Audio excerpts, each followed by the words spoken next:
Colonel Williams visited her late that night. "You should rest," he said. "I cannot." Maria told him what Velmara had shared. Williams was quiet for a long moment. "We always wondered why humans survived on Earth when so many species went extinct. Stronger animals died out, faster ones disappeared, but humans kept going. We were not the best at anything specific, but we were good enough at everything. Jack of all trades, master of none." Maria quoted the old saying, "But better than a master of one," Williams finished. "That is the rest of that quote. People always forget the second part." He put a hand on her shoulder. "Whatever happens tomorrow, Earth is proud of you. You have shown the galaxy that humanity belongs here, that we are worth being noticed." "I just hope I can show them how to survive," Maria replied. Dawn came to Vraxis Prime with warning sirens. The scourge had been detected on long-range sensors closer than expected. The station went to alert status. Ships began evacuating non-essential personnel, though it was clearly too late to save everyone. In the Colosseum, a smaller crowd gathered. Many had fled or were preparing to flee, but some stayed to watch the final trial. Perhaps they hoped that seeing a warrior face a simulated scourge would help them understand how to fight the real one. Maria entered the arena alone. The other candidates had been eliminated. It was just her now, one human against the simulation of an enemy that had terrorized the galaxy for millennia. The adjudicator appeared, its glow dim with worry. "Candidate Santos, this is the final trial. You will face a Class 3 Scourge entity, simulated from historical combat data. Survive for 10 minutes and you win. Defeat it and you achieve perfect victory. There is no shame in—" Alarms blared across the station. Emergency lights flashed red. A voice boomed through every speaker in every language. "This is not a drill. The Void Scourge has breached the outer hull. All personnel proceed to evacuation stations. This is not a drill." The Colosseum erupted in panic. People ran for the exits. Ships could be heard launching from the docking bays. Through the observation windows, Maria could see explosions blooming against the station's shields. Archon Velmara's voice cut through the chaos, speaking directly to the arena. "Sergeant Santos, the trial is suspended. Proceed to evacuation immediately." Maria looked up at the observation deck where Velmara stood. Then she looked at the arena floor where the simulation equipment waited, inactive. She made a decision. "No," Maria said into her communicator. "Activate the simulation." "What?" "Sergeant, we must evacuate. If the scourge is here, then we need to learn how to fight it right now, not later. The simulation might teach us something. Activate it." Velmara was silent for only a moment. Then she spoke to the technicians. "Do it. Activate the simulation." The arena floor opened. Darkness emerged, and within that darkness something moved. The simulated scourge entity rose from below, and even though Maria knew it was not real, every instinct screamed at her to run. It looked like living shadow mixed with wrongness. Its shape constantly shifted, flowing between forms that should not exist in three-dimensional space. Eyes opened and closed across its surface. Mouths formed and spoke in languages that hurt to hear. Maria raised her rifle and fired. The bullets passed through the entity as if it were not there. It had already adapted, making itself intangible. She threw a grenade. The explosion should have destroyed it. Instead, the entity absorbed the energy and grew slightly larger. It attacked, a tendril of darkness lashing out. Maria barely dodged. Where the tendril touched the ground, the metal floor corroded instantly. She tried her knife. It cut through the entity, but the wound closed immediately. Biological weapon? It adapted. Fire? The entity simply flowed around it. Electricity. It absorbed and redirected it back at her. Every attack Maria tried, the scourge adapted to within seconds. This was what Velmara had meant. You could not fight it with any single method. You had to keep changing. Maria dropped her rifle and pulled out her medical scanner. She used it to analyze the entity's energy signature, then recalibrated it to emit a disruptive frequency. The entity recoiled. For 3 seconds. Then it adapted and the frequency no longer bothered it. Maria switched tactics. She used chemicals from her medical pack to create a flashbang effect. The entity was stunned. For 2 seconds. She was running out of tools. Running out of ideas. The entity had adapted to everything she tried. It was learning her patterns, predicting her actions. She needed to stop being predictable. Maria started doing things that made no tactical sense. She sang loudly while dodging. She threw her empty medical pack at it, then immediately threw dirt, then fired her sidearm at the ceiling to rain debris down on it. She screamed insults in 3 languages. She did a cartwheel. The entity hesitated, confused by the chaotic behavior. It had adapted to every weapon, every tactic, but it could not adapt to absolute randomness. Maria kept changing. She used her combat knife as a hammer. She used her belt as a whip. She broke pieces off the arena floor and threw them. She used her own blood from a cut on her arm to mark symbols on the ground that meant nothing but looked intentional. She pretended to use abilities she did not have, making the entity waste time adapting to threats that did not exist. She was fighting like humanity had always fought, with creativity and desperation, with whatever was at hand, with no fixed strategy. The 10-minute timer reached 0. Maria had survived, but she did not stop, because outside the arena, the real scourge was tearing through Vrax's prime and her people needed to see how to fight it. She kept changing, kept adapting, kept being unpredictable, and slowly, impossibly, the simulated entity began to weaken. It had adapted to so many different attacks that it had lost coherence.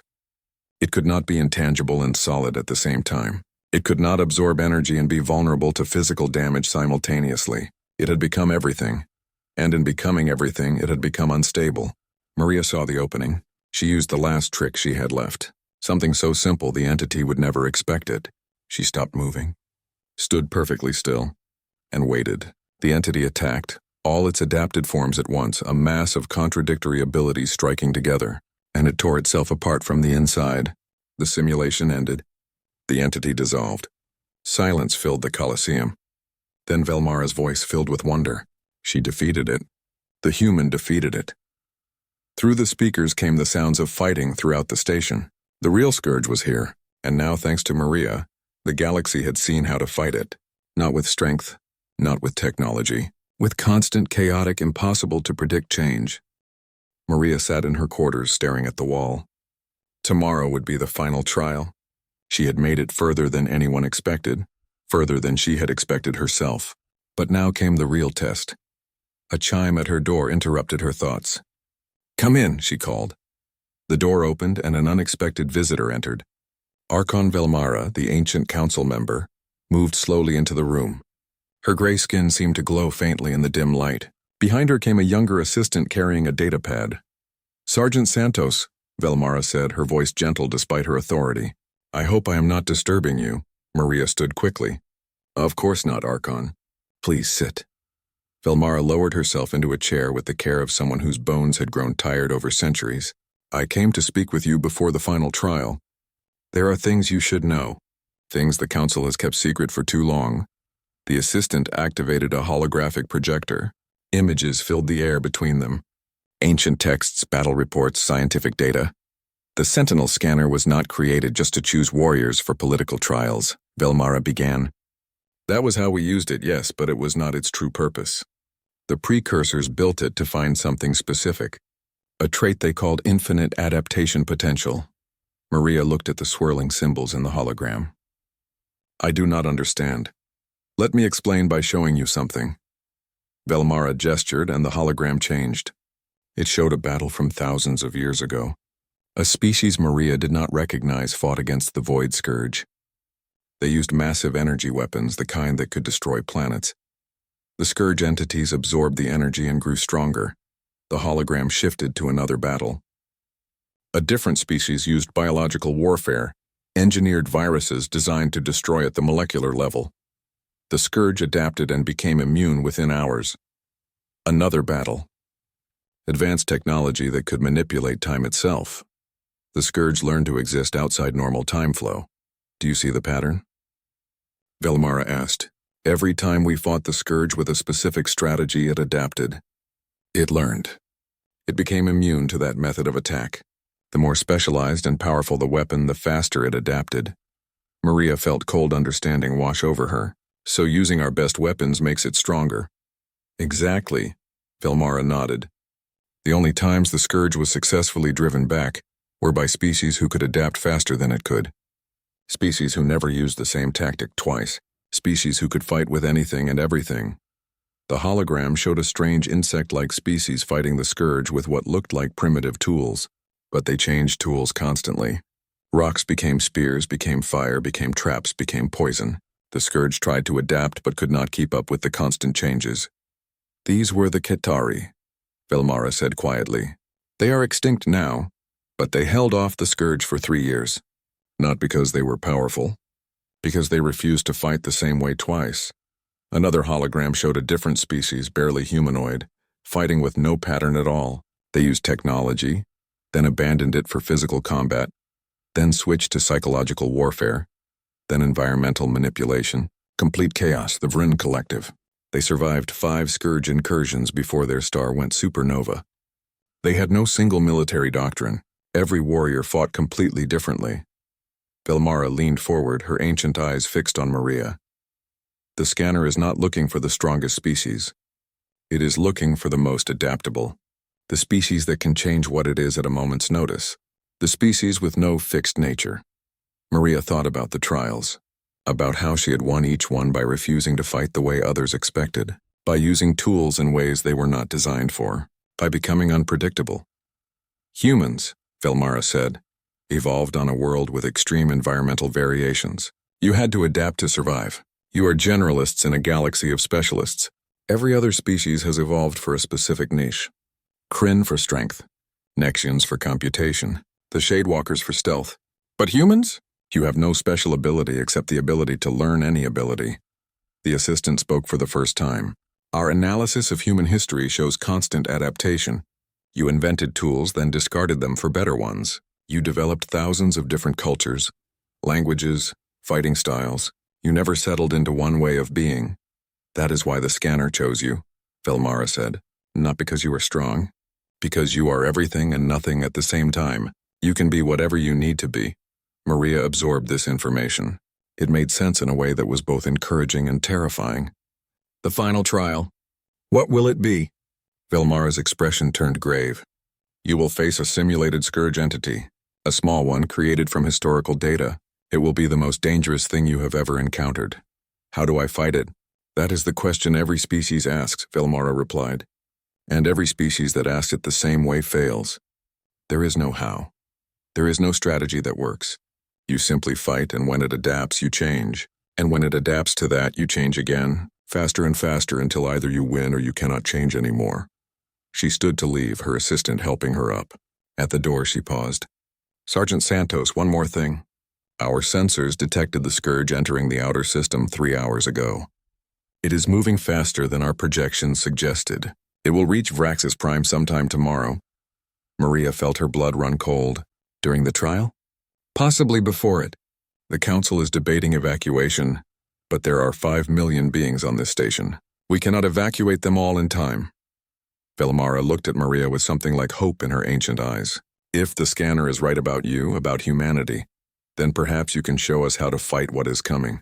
Not in a simulation, but in reality. After Velmara left, Maria could not sleep. She paced her small quarters, thinking about everything she had learned.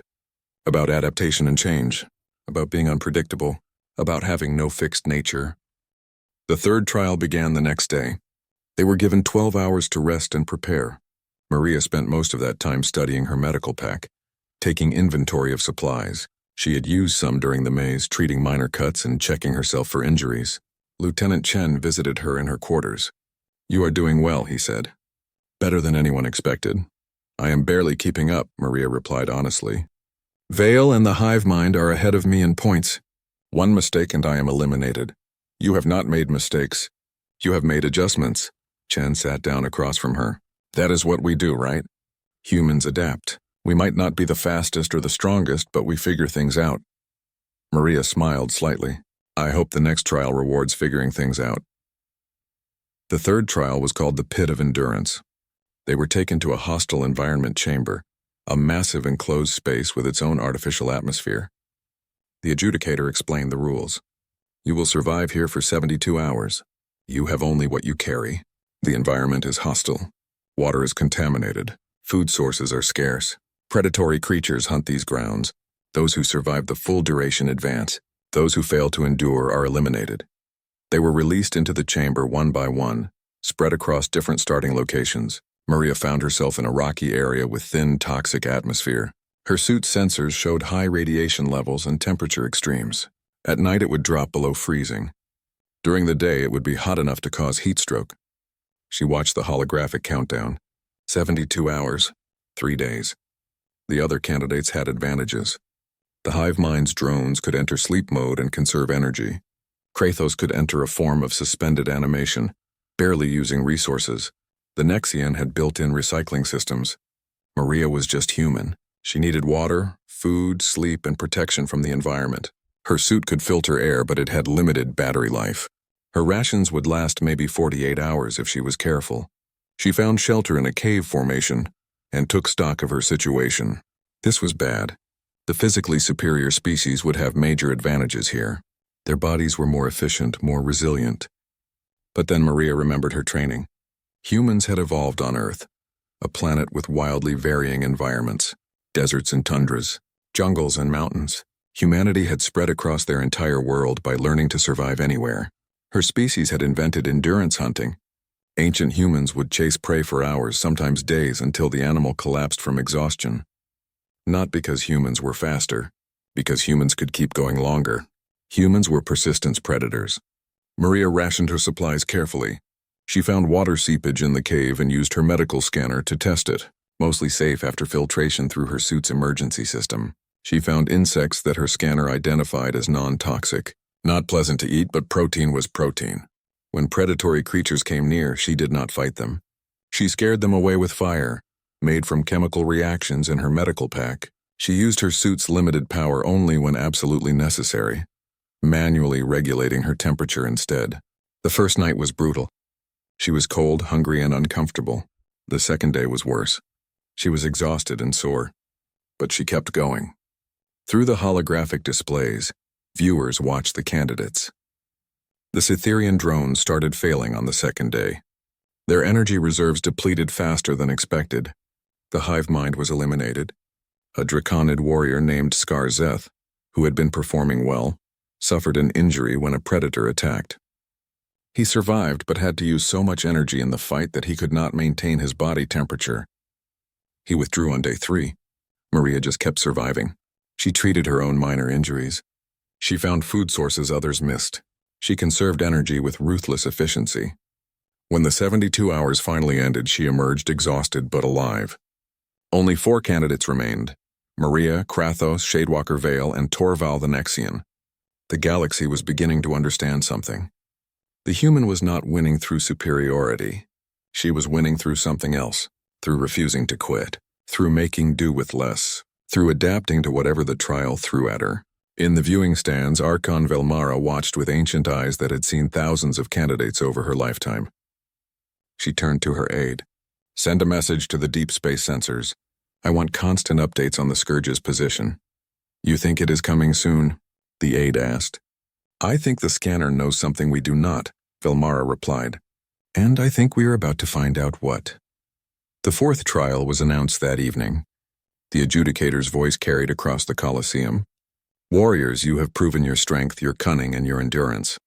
Now you will face your greatest opponent, yourself." Holographic projections activated in the arena. 4 figures appeared, each one an exact copy of the remaining candidates. The hologram of Maria even held a replica of her medical pack. "The mirror match," the adjudicator explained.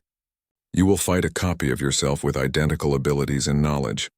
How do you defeat an opponent who knows everything you know? Who fights exactly as you fight? Who has no weakness that you do not also possess?" Maria stared at her holographic double. The copy stared back, and Maria could see the same uncertainty in its eyes that she felt in her own chest. Kratos went first. He fought his mirror with savage intensity. They were perfectly matched, identical in strength and skill. The battle lasted 20 minutes before ending in a draw. Neither could defeat the other. Kratos was eliminated. The mighty warlord, who had never lost a battle, walked from the arena with his head high. As he passed Maria, he stopped. "Fight well, human. The scanner chose you for a reason. Trust that." Torval the Nexian fought next. His mirror match ended similarly. 2 identical tactical computers could not outthink each other. They predicted each other's every move. Another draw. Another elimination. Shadewalker Vale approached its mirror. The 2 beings circled each other in perfect synchronization. Then Vale did something unexpected. It stopped fighting. It sat down and began meditating. Its mirror did the same. They sat in silence for an hour before the adjudicator declared it a draw. Vale was eliminated. As the shadow being left, it paused by Maria. To defeat yourself, you must become something other than yourself, it whispered. Perhaps you understand this better than we do. Then it was Maria's turn. She faced her holographic double in the center of the arena. The copy raised its rifle. Maria raised hers. They moved in perfect synchronization because they were the same person with the same training and the same instincts. Maria fired. Her copy fired. They both dodged the same direction. Identical. This was impossible. How did you fight yourself? Every tactic she knew, her mirror knew. Every strategy, every reaction, every thought process. They were the same. Unless she became different. Maria lowered her weapon. Her copy did the same, mirroring her action. Then Maria did something she had never done in training, never practiced, something completely foreign to her usual tactics. She started laughing. Her mirror hesitated, confused. Maria charged forward, abandoning proper combat form, moving erratically and unpredictably. She threw her medical pack at the hologram's face. She kicked dirt. She screamed random words. She acted nothing like a trained soldier. The mirror tried to predict her actions but could not. Maria was deliberately being chaotic, abandoning everything she had learned, fighting in a way that made no tactical sense. When her mirror tried to respond logically, Maria tackled it.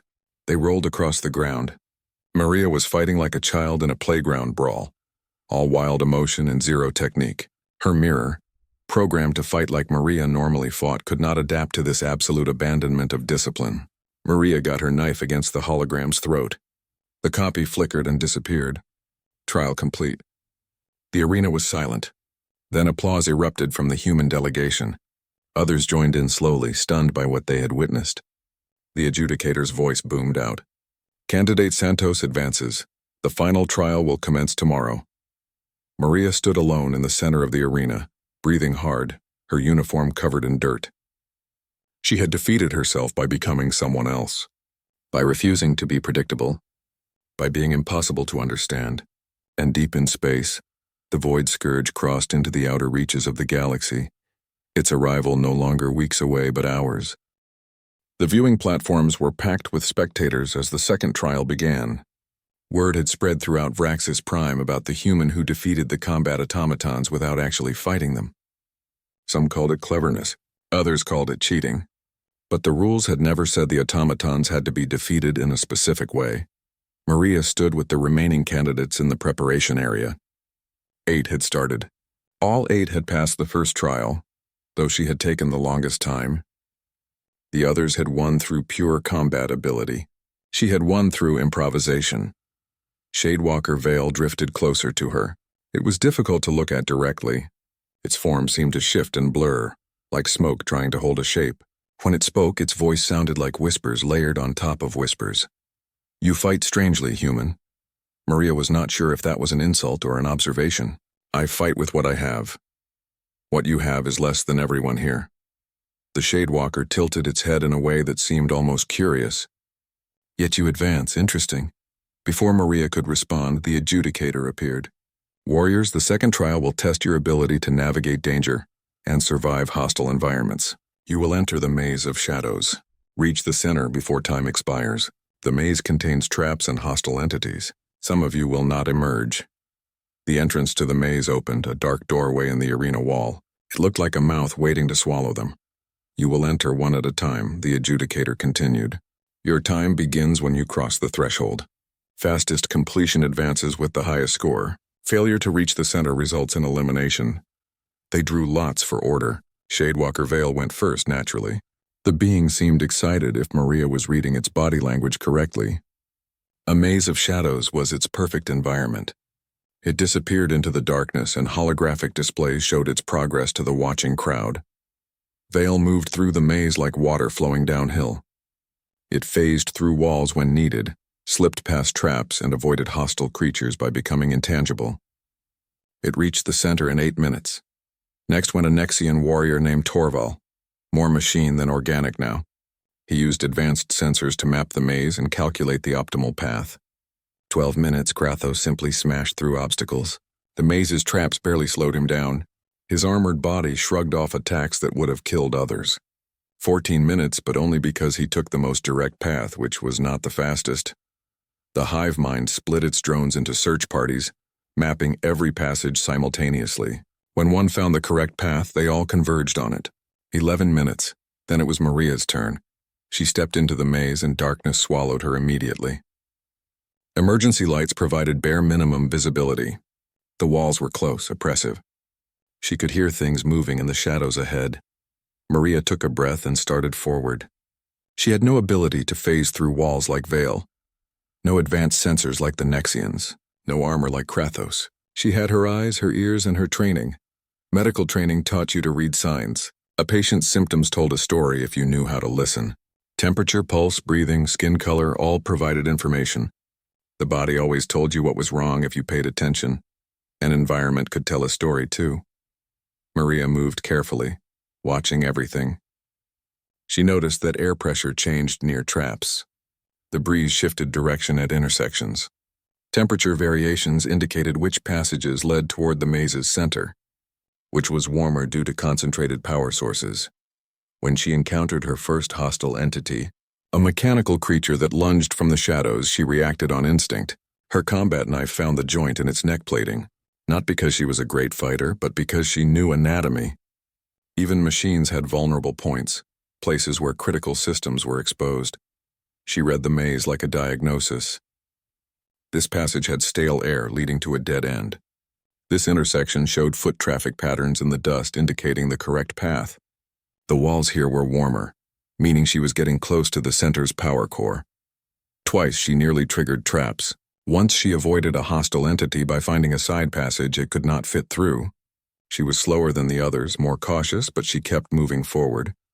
When she finally reached the center, sweaty and breathing hard, the timer showed 19 minutes. She had placed third.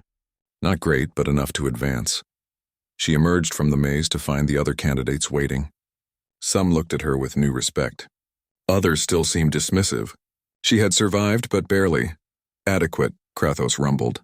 His deep voice carried no emotion. You are weaker than the others, but you compensate with observation. Thank you, Maria said, unsure if he meant it as a compliment. The arena floor opened, revealing a massive pit below. You will face waves of combat automatons. Defeat them to advance. Fail, and you are eliminated. One by one, they were called forward. Maria watched as the others fought. They were incredible. Krathos tore through automatons with pure strength, his claws rending metal like paper. Shadewalker Vale phased through attacks and struck from impossible angles. The hive mind's drones moved like a swarm of metal insects, overwhelming everything. Then they called her name. Maria descended into the pit. The walls rose up around her, trapping her inside. 50 automatons activated, their eyes glowing red. They were humanoid in shape, made of reinforced alloy, armed with energy weapons. They attacked. Maria fired her rifle.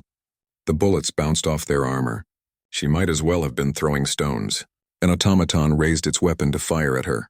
She dove behind cover, her heart pounding. This was impossible. She could not fight these things with her equipment. She was going to fail in the first trial. There had to be a way. She looked at her medical scanner. It was designed to interface with alien biologies, to read and understand different species' systems. But systems were systems. Biology, technology, they all had patterns. Maria activated the scanner and pointed it at the automatons. Data flooded her display. Network protocols. Targeting systems. They were all linked together, sharing information. A network could be hacked. One of the automatons lay damaged where Krathos had fought before her. Maria ran to it, sliding under energy fire. She pulled open its chest panel and connected her medical scanner to its core processor. The scanner was not meant for this, but Maria had spent years learning how to make medical equipment do things it was not designed for. Field medicine required improvisation. She found the network connection, found the command protocols, and sent a single, simple instruction to all 50 automatons. Target hostiles. Then she changed the definition of hostile to include each other. The automatons turned on one another. They fired, struck, destroyed. Within 90 seconds, all 50 lay in smoking ruins. Silence filled the arena. Then the adjudicator's voice boomed out. Trial complete, candidate Santos advances.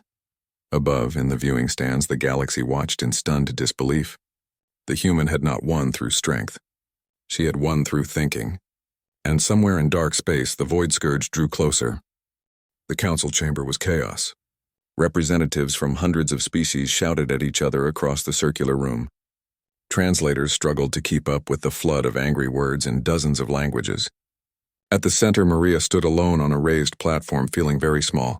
This is an insult. The Kryn ambassador slammed his claws on his podium. My people have won the trials 5 times. Our warriors are legendary. How can the scanner choose a human over Commander Zethrock? The scanner has chosen, the elderly council member said firmly. Her name was Archon Velmara, and she had served on the council for 200 years. In 10,000 years it has never been wrong. Then perhaps 10,000 years is long enough for it to break. A Nexian representative's mechanical voice cut through the noise. Humans are barely capable of interstellar travel. They have no significant military victories. Their bodies are weak. This must be a malfunction. Maria wanted to argue, to defend her species, but Colonel Williams had told her to stay silent unless directly addressed. She watched the argument spiral around her, feeling like a stone that had been thrown into a calm pond. A voice like singing crystals spoke up. It belonged to Representative Shardek of the Shardborn. I propose we test the scanner. Bring other candidates. See if it accepts them now that it has chosen the human. An excellent suggestion. Archon Velmara agreed. Bring forward more candidates. For the next hour, warriors approached the scanner again. The result was always the same. Red symbols. Rejection. The scanner would not accept anyone else. It had made its choice. Finally, Archon Velmara raised her hand for silence. The chamber gradually quieted. The scanner's choice is clear. However, I understand your concerns. Before we proceed, I believe we must share certain information that has been kept secret. She touched a control on her podium. Holographic images appeared in the air above the chamber. They showed darkness dotted with stars. Then something moved in that darkness. Something huge and wrong. It looked like living shadow. Shapes that hurt to look at. Forms that did not make sense in 3-dimensional space. The Void Scourge, Velmara said quietly.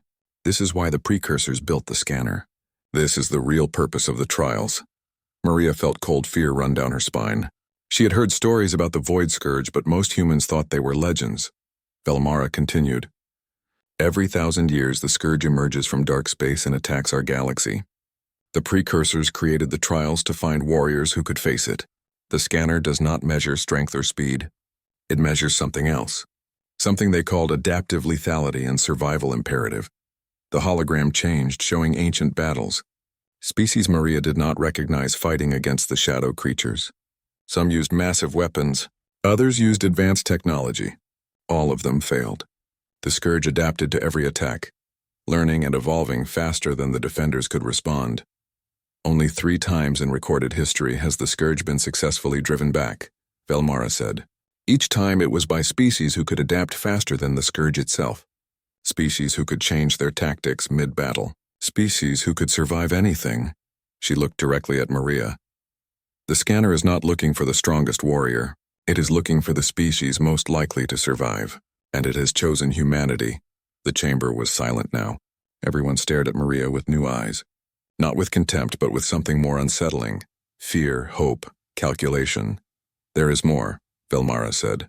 Our long-range sensors detected unusual activity at the edge of the galaxy 3 months ago. We believe the Scourge is returning early. Perhaps in weeks rather than decades. The silence broke. Everyone spoke at once, their voices high with panic. Maria finally spoke, her voice cutting through the noise. When do the trials begin? The chamber went quiet again. Velmara looked at her with what might have been approval. Tomorrow at dawn. There will be 5 trials. Each tests a different aspect of combat capability. You will face the finest warriors from 8 other species. They have trained their entire lives for this. Understood, Maria said, though her stomach twisted with anxiety. After the council session ended, Maria was taken to preparation chambers deep within Vraxis Prime. The human delegation met her there. Colonel Williams looked worried. Lieutenant Chen and the others tried to hide their concern, but Maria could see it in their eyes. You do not have to do this, Williams said. We could lodge a formal protest. Claim the scanner made an error. And then what? Maria asked. War breaks out while they figure out what to do? The Scourge arrives and no one is prepared? She shook her head. The scanner chose me. I have to trust there was a reason. You are a medic, Chen said. You are trained to save lives, not fight battles. Maybe that is exactly what it is looking for. Maria tried to sound more confident than she felt. They gave her access to files about her opponents. She spent the night studying them, and each one made her feel smaller. Warlord Krathos of the Kryn Empire, 9 feet tall armored exoskeleton, master of overwhelming force. He had conquered 12 planets and never lost a battle. Shadewalker Vale of the Umbral Collective, a being who could phase through solid matter, becoming intangible at will. It could strike from shadows and disappear before anyone could respond. Hive Mind Unit 7743 of the Cytherian Swarm. Not one being, but 50 combat drones sharing a single consciousness. They could attack from all directions at once, coordinating perfectly. 5 others, each terrifying in their own way. Each one a legend among their people. Maria was a medic from Earth who had joined the Defense Corps to help people. She had seen combat, yes, but always from a support position. She patched up wounded soldiers. She stabilized the dying. She ran toward danger to save lives, not to take them. How was she supposed to compete against these beings? She barely slept that night. When dawn came to Vraxis Prime, simulated sunrise flooding the station with artificial light, she felt exhausted before the trials even began. They brought her to an armory. You may choose any weapons and equipment you wish, the armory master told her. He was a small being with too many eyes, each one examining her critically. Maria looked at the walls covered in exotic weapons, plasma rifles, molecular blades, gravity hammers, energy shields. She did not know how to use most of them. Instead, she took her standard assault rifle, her sidearm, her medical pack with its scanners and emergency supplies, and a combat knife practical and simple. The armory master blinked all his eyes in sequence. That is all? That is all, Maria confirmed. He made a note on his datapad. She could guess what he was writing. The human is going to die quickly. They led her to the first trial arena. The other 8 candidates were already there. Each one looked at her with different expressions. Some showed contempt, others showed curiosity. Warlord Krathos simply stared at her with his reptilian eyes unreadable. The adjudicator appeared, floating above them all. Its glow was strong now, fully recovered. Warriors, you stand at the threshold of legend. 5 trials await you. Only the worthy will advance. Only the strongest will survive. The first trial tests your power in direct combat. The grand coliseum of Vraxis Prime floated in the darkness of space like a jewel made of metal and light.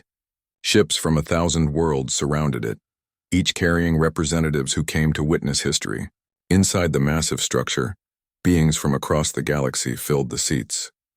They spoke in hundreds of languages, their voices creating a sound like rolling thunder. Commander Zethrock stood before the Sentinel scanner. His scales gleamed under the bright lights. He was 9 feet tall with muscles that could crush steel. For 300 years he had trained for this moment. His species, the Kryn, had won the trials 5 times before. Everyone expected him to be chosen. The scanner was a pillar of black metal that reached toward the ceiling. No one knew exactly how old it was. The precursors had built it thousands of years ago before they disappeared from the galaxy. Strange symbols glowed on its surface, pulsing with blue light. The device had never failed. It always found the worthy. Zethrock placed his clawed hand on the scanner's surface. The symbols changed color, cycling through the spectrum. Then they turned red. A deep sound echoed through the chamber like a bell announcing bad news. Rejected. The crowd gasped. Zethrock stepped back, confusion on his reptilian face. This had never happened before. The Kryn delegation whispered among themselves, their voices sharp with concern. The adjudicator, a floating being made of pure energy, spoke in a voice that everyone could understand regardless of their language. Next candidate, please approach. A warrior from the Arachnis Collective came forward. She had 8 limbs and a body covered in natural armor. Her neural combat net could process battle information faster than any computer. She touched the scanner, red symbols. The rejection sound. One by one they came forward. The Shardborn sent their champion, a being made of living crystal who could reshape matter with thought alone. Rejected. The Nexians presented their finest soldier, half organic and half machine, enhanced with technology that cost more than a planet. Rejected. After the 20th rejection, panic began to spread through the Colosseum. The adjudicator's glow flickered with uncertainty. In the viewing boxes high above, members of the Galactic Council stood and argued with each other. Their voices carried down to the arena floor. The scanner has malfunctioned. Impossible! It was built by the precursors. Then explain why it rejects everyone. An elderly council member, her skin gray with age, raised her hand for silence. If the scanner rejects all candidates, the trials cannot proceed. Without the trials, the Treaty of Vraxis becomes void. Do you all understand what that means? The crowd went quiet. Everyone understood. For 10,000 years, the trials had kept peace between the species. They settled disputes without war. They determined who would control valuable resources and territory. Without the trials, old conflicts would return. Blood would be spilled across the galaxy. In the back section of the Colosseum, far from the expensive seats, the human delegation sat quietly. There were only 12 of them. Humans were new to galactic society. They had achieved faster-than-light travel only 50 years ago. Most species viewed them as primitive, weak, and strange. Sergeant Maria Santos sat with her teammates from Earth's Unified Defense Corps. She was 32 years old, with dark hair pulled back in a practical bun. Her uniform was simple compared to the ornate armor and weapons carried by other species warriors. She was a combat medic, trained to save lives rather than take them. "This is bad," Lieutenant Chen whispered beside her. "If the trials fail, there will be war. Earth is right in the middle of 3 different territorial disputes." Maria nodded. She had studied the political situation during the long journey to Vraxis Prime. Humanity's solar system sat at the intersection of 3 major powers' claimed territories. Only the trials kept those powers from fighting over it. Below, more candidates approached the scanner. All were rejected. Some were rejected so quickly that the scanner's symbols barely had time to cycle through their colors. The greatest warriors in the galaxy, beings who had conquered planets and commanded fleets, all heard the same sound of rejection. After 2 hours, every species had presented at least one candidate. None had been accepted. The adjudicator's glow had dimmed to almost nothing. This session will adjourn while the council determines the appropriate course of action. The crowd began to disperse, but slowly. No one wanted to leave. Everyone knew they were witnessing something unprecedented, possibly catastrophic. Maria watched as the various delegations gathered in worried clusters. Some were already shouting at each other, old grudges surfacing quickly. The Kryn and the Nexians looked ready to fight right there in the Colosseum. "Someone should try," Maria said quietly. "What?" Lieutenant Chen looked at her. "Someone should try the scanner. All of us. Every species should send every person they brought. Maybe the scanner is looking for something specific that we haven't seen yet. The council didn't ask for that.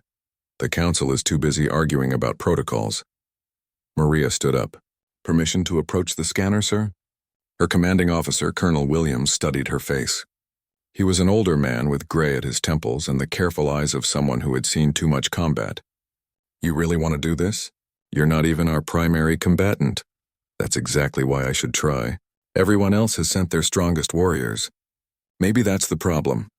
Maria surprised herself with her own words. She did not know why she felt so strongly about this, but something pulled at her, a sense that she needed to step forward. Colonel Williams was quiet for a moment, then nodded. "Go ahead, Sergeant. Can't make things any worse." Maria walked down the steps toward the arena floor. She was aware of eyes following her. Humans were shorter than most species here. Her uniform had no impressive decorations. She carried only a standard sidearm and her medical pack. She looked completely ordinary. The adjudicator noticed her approaching. Its glow brightened slightly. "The session has been adjourned." "I know," Maria said, her voice steady despite her nervousness. "But the scanner is still active. And my species hasn't presented a candidate yet." Murmurs ran through the remaining crowd. Some species laughed. Others looked insulted that a human would even try after their own champions had failed. "Humans?" someone said loudly. "They barely have space travel. They have no natural weapons, no armor, no special abilities." Maria ignored the voices. She walked to the scanner and stood before it. The pillar of black metal towered over her. Up close, she could see that the symbols on its surface were incredibly complex, patterns within patterns that hurt to look at for too long. She took a breath and placed her hand on the surface. It was cold, colder than ice, but it did not freeze her skin. The symbols began to change color. Maria expected red. She expected rejection. She had volunteered simply because someone needed to try, and her species would look weak if they did not even attempt it. The symbols cycled through blue, green, yellow. They moved faster than they had for any other candidate. Faster and faster until the colors blurred together into white light. The scanner began to hum, a sound that started low and built until it filled the entire Colosseum. Then, the pillar blazed with golden light so bright that people covered their eyes. The adjudicator's voice boomed with power it had not shown before. Accepted. The Sentinel has chosen. Candidate Maria Santos of Earth, species human, you are recognized as worthy. The Colosseum exploded with noise. Shock, disbelief, and outrage filled the air in equal measure. Maria stood frozen, her hand still on the scanner, unable to process what had just happened. In 10,000 years, the Sentinel scanner had never been wrong, and it had just chosen a human. The Colosseum shook as explosions tore through distant sections of Vraxis Prime. Emergency lights bathed everything in red. People who had stayed to watch the trial now scrambled for escape routes, but the docking bays were overwhelmed. Ships launched as fast as they could, but 5 million beings could not evacuate in minutes. Maria stood in the arena, breathing hard, staring at where the simulated scourge entity had dissolved. Her mind raced. She had defeated a simulation, but outside these walls the real thing was killing people. Archon Velmara's voice came through the emergency channels, broadcasting to the entire station. All combat personnel, all security forces, all able-bodied individuals who can fight, listen carefully. You have just witnessed Sergeant Maria Santos of Earth defeat a scourge entity. Study what she did. She changed tactics constantly. She used everything as a weapon. She was unpredictable. This is how we must fight. Adapt, change, survive, Maria's communicator crackled. Colonel Williams spoke urgently. Maria, we need you. Security Station 7 has been breached. Scourge entities are coming through. The defenders there are getting slaughtered. They are fighting like they were trained, and it is not working. On my way, Maria replied. She grabbed her rifle, checked her remaining ammunition, and ran for the exit. The corridors of Vraxis Prime were chaos. People fled in panic. Some were injured, dragged along by friends. Others simply ran, abandoning everything. Maria pushed through the crowd, moving against the tide of evacuation. She passed a viewport and stopped for just a moment. Outside in the void of space she could see them. The Void Scourge entities. They looked like tears in reality itself. Wounds in the fabric of space. Dozens of them attached to the station's hull, tearing through metal and shields like paper. They were beautiful and terrible at once. And they were death incarnate. Maria kept running. She reached Security Station 7 to find absolute disaster. The station's defenders, a mix of species and security forces, were pinned down behind barricades. 3 scourge entities moved through the corridor beyond, their forms shifting and flowing. The defenders fired energy weapons. The entities absorbed the energy. They fired kinetic rounds. The entities became intangible. They threw grenades. The entities redirected the explosions back at them. A Kryn security officer lay dying, his armor shredded. Maria slid to his side, checking his wounds. Fatal. She could not save him. He looked at her with fading eyes. It adapts to everything. We cannot hurt it. Yes, you can, Maria said firmly. But you have to stop fighting like soldiers. Fight like you are improvising. Use anything. Change constantly. She stood and shouted to the defenders. Listen to me. Stop using tactics! Stop being predictable. Grab anything and use it. When it adapts, switch to something else immediately. A Nexian defender shouted back. That makes no sense. We need coordinated fire, proper formation, and that is why you are losing. Maria interrupted. It adapts to coordination. Be chaos, be random, she demonstrated. She fired her rifle at the nearest entity. It phased to intangibility. She immediately dropped the rifle and grabbed a fire extinguisher off the wall, spraying chemical foam. The entity solidified to resist the chemical and became vulnerable. A defender's kinetic round hit it before it could adapt again. The entity recoiled, wounded. See? Maria yelled. Keep changing. The defenders began to understand. A Draconid grabbed a maintenance tool and threw it. A Nexian hacked into the lighting system and started flashing lights randomly. An Arachnus used her natural webbing to create obstacles, then immediately switched to electrical discharge. The Scourge entities tried to adapt, but every time they did, the defenders had already switched to something else. The fight became chaotic, disorganized, effective. One entity fell, its form destabilizing. Then another. The third one retreated, flowing back through the breach it had entered from. The defenders stared in shock. They had won. It was messy, undisciplined, and completely contrary to their training, but they had won. Spread the word, Maria told them. Tell every defender on the station. Change tactics constantly. Use anything as a weapon. Be unpredictable. She moved to the next breach, then the next. At each location, she found defenders fighting the way they had been trained and losing. She taught them what she had learned. Be chaos, be change. Be impossible to predict. Word spread through the station's communication channels. Defenders started adapting. A Shard-born engineer realized he could reshape the station's structure itself, creating obstacles that changed every few seconds. A group of Cytherian drones abandoned their hive-mind coordination and started acting independently, each using different tactics. At Breach Point 12, Maria found Warlord Krathos fighting alongside a mixed unit of defenders. The mighty Kryn warrior was using tactics Maria had never seen before. He would start with his claws, switch to a beam weapon, then grab debris and throw it, then suddenly charge with pure physical force. The human way of fighting, Krathos called out when he saw her. It feels wrong, undisciplined, but it works. Keep at it, Maria replied, helping to barricade the breach. You are doing great. Shadewalker Vale appeared from the shadows, its form flickering. I have been observing.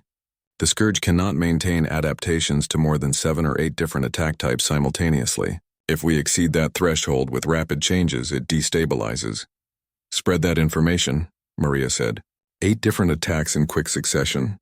That is the key. More defenders arrived, including Torval the Nexian. His mechanical voice carried new determination. I have analyzed the pattern. We need coordination, but not predictable coordination. Random teams using random tactics in random order.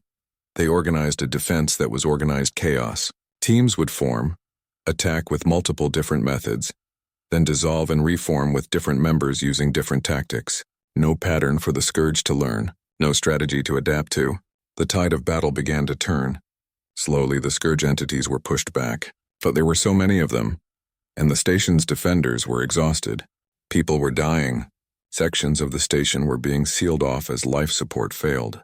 Maria worked for hours, moving from breach to breach, teaching defenders, treating wounded, organizing chaotic defense strategies. She was exhausted beyond anything she had ever experienced. Her medical supplies were gone. Her weapons were empty. She was fighting with improvised tools in pure desperation. At Breach Point 23, a massive Scourge entity broke through. It was larger than the others, more complex. It must have been adapting as it came through the station, learning from all the battles before it. It was ready for the chaos tactics. It shifted through defensive forms faster than the defenders could change attacks. Maria watched defenders fall. This entity had learned too much. It was countering everything they tried. An idea formed. If the entity had learned from all the previous battles, it expected chaos. It expected rapid changes. It expected unpredictability. So Maria did the opposite. She walked directly toward the entity. No weapon, no tool. Just walking, steady and predictable. The entity paused, confused. This was not the pattern. Where was the chaos? Where were the rapid changes? Maria kept walking. Slowly. Steadily. Predictably. The entity attacked with a tendril of darkness. Maria did not dodge. She let it hit her, but at the last moment she grabbed it. Her hands closed around the essence of the Scourge itself. It felt like holding frozen fire, like touching the void between stars. Pain shot through her arms, but she held on, and she did not let go. The entity tried to adapt, tried to phase intangible, but Maria held on, tried to burn her. She held on, tried to freeze her. She held on, because humans were endurance hunters. Humans were the species that simply refused to let go. Other defenders saw what she was doing. They attacked the entity from all sides while it was focused on Maria. 8 different attacks, 10, 12. More than it could adapt to while also trying to free itself from Maria's grip. The entity destabilized. Broke apart, dissolved, Maria collapsed. Her hands were burned and frozen at the same time. Medics rushed to her. Aliens using their own medical knowledge to stabilize her. Someone gave her water. Someone else wrapped her hands. Archon Velmara's voice came through the station-wide communication. The Scourge is retreating. They are pulling back from the station. We have held. Vraxis Prime survives. Cheers erupted through the corridors. People who had been fighting for their lives suddenly embraced each other. Species that had been enemies for centuries hugged and celebrated together. They had survived. Maria was taken to medical bay. Her injuries were serious but not life-threatening. As she lay in the recovery bed, leaders from across the galaxy came to see her. Representatives from species she had never met. Warriors she had fought beside. Council members who had doubted her. Warlord Krathos bowed his head to her, a gesture of deep respect among his people. You taught us to fight without honor, without discipline, without pride. You taught us to survive. My people owe you a debt. Shadewalker Vale drifted beside her bed. You showed us that adaptability is the ultimate strength, that having no fixed nature is the greatest advantage. Humans understand this instinctively. It is why the scanner chose you. Torval's mechanical voice was softer than before. I have logged everything that happened today in my memory banks. Future generations will study these battles. They will learn the human way of war. Constant change. Infinite adaptation. Over the next days, as Vraxis Prime repaired itself, the Galactic Council convened. They granted humanity full membership with unanimous vote. Earth was given a permanent seat on the War Council, recognition that humanity had something to teach the galaxy about survival. Maria was promoted and given formal recognition as champion of the trials. But more than that, she was given a new role. She would travel the galaxy, teaching military forces how to fight the way humans fought, how to adapt, how to change, how to survive. A week later, she stood before the Sentinel scanner one final time. Archon Velmara stood beside her. The scanner knew, the ancient being said quietly. Somehow it knew that humanity possessed exactly what we needed. Not strength or speed or technology, but the ability to be anything, to use anything, to adapt to anything. Maria placed her hand on the scanner. The symbols glowed warmly, a confirmation and approval. My species is not special, she said. We are just survivors. We evolved on a world that tried to kill us 1,000 different ways, so we learned 1,000 different ways to survive. That, Velmara replied, is exactly what makes you special. Every other species specialized in one survival strategy. Humans specialized in specializing. You are the generalists in a galaxy of specialists. And when facing something that adapts to everything, the generalist who can do everything becomes the specialist you need. Maria looked at the scanner, this ancient device that had recognized something in humanity that humanity itself had not fully understood. What happens when the scourge returns? It will come back eventually. When it does, we will be ready, because you taught us how to fight it. More than that, you taught us how to think about fighting, not as a ritual, not as a doctrine, but as constant adaptation. Humans will help lead that defense. Maria thought about Earth, about humanity, about all the ways her species had survived against impossible odds, by making tools, by changing cultures, by adapting to every environment, by refusing to have just one answer to any problem. We will be ready, Maria said. Humanity did not come this far by being the strongest or the fastest. We came this far by being too stubborn to die and too creative to quit. The scourge can adapt to any weapon, but can it adapt to a species that refuses to be predictable? Can it adapt to people who will fight with rocks one moment and quantum physics the next? She smiled, tired but determined. It chose humanity because we are the species that evolution forgot to give a final form. We are the species that is still changing. And that is exactly what you need against something that learns from patterns. Velmara nodded slowly. The scanner rejected all combatants. Then a human stepped forward and changed everything. Outside the Colosseum, ships from Earth arrived carrying soldiers and scientists, teachers and engineers. Humanity had been invited to join the galactic community as equals. They came not as conquerors but as survivors, not as the strongest species but as the most adaptable. In the depths of space, the Void Scourge retreated to dark places between the stars. It had learned something today. It had encountered a species it could not predict. A species that fought without patterns, without fixed tactics, without any single answer. When it returned, it would face a galaxy that had learned to fight like humans, to adapt, to change, to survive. Maria looked out at the stars and thought about all the species out there, all the different ways of living and thinking and being. Humanity was just one species among billions. But humanity had something to offer. Not dominance, not superiority, just survival. Pure, stubborn, creative, adaptable survival. The trials were over. The real work was beginning. And humanity was ready to show the galaxy what it meant to refuse to die, no matter what the universe threw at you, to face every challenge by becoming whatever you needed to be. To survive not by being the best at any one thing, but by being good enough at everything. That was the human way. And now it would be the galactic way too, because the scanner had chosen. And the scanner was never wrong.